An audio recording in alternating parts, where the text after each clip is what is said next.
Upang mas mailapit pa sa publiko ang pagpapapalit ng unfit at sira-sirang pera sa Bangko Sentral ng Pilipinas, binuksan ang Piso Caravan Counter sa Itogon, Benguet.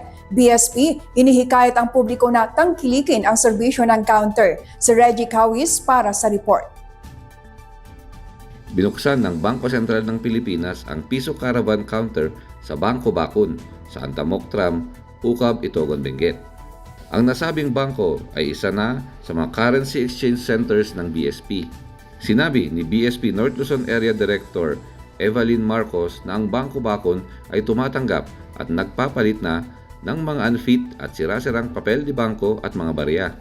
So napaka-importante para sa atin na yung nagsi-circulate na pera is yung bago or yung fit na tinatawag. Kasi dito natin makikita yung mga tinatawag nating security features ng pera natin. Kapag maganda at bago yung pera, mas nakikita natin yung tinatawag nating feel, look, and tilt ng ating pera kasi doon natin nakikita yung security features niya. Pag naluluma na kasi yung pera natin, medyo mas mahirap makita yung security features ng pera natin.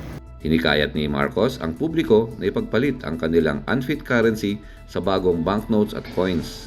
Lahat ay maaaring magpapalit ng kanilang unfit currency sa naturang counter exchange center kahit hindi sila depositor ng bangko.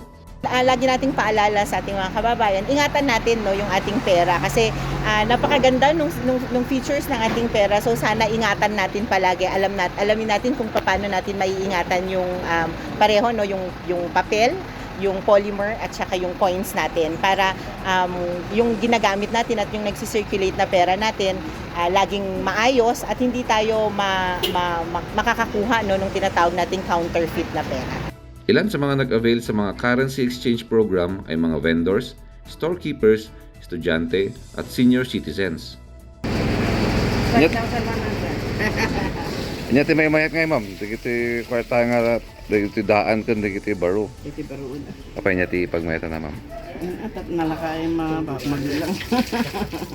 Ang Piso Caravan ay bahagi ng BSP Coin Recirculation Program kung saan layunin nito na mapapanatili ang mga pera sa sirkulasyon at may taguyod ang financial literacy. Suportado rin ng programa ang Clean Note and Coin Policy ng BSP na naglalayong maipreserba ang integridad ng Philippine currency. Reggie Cawis para sa PIA News, Cordillera.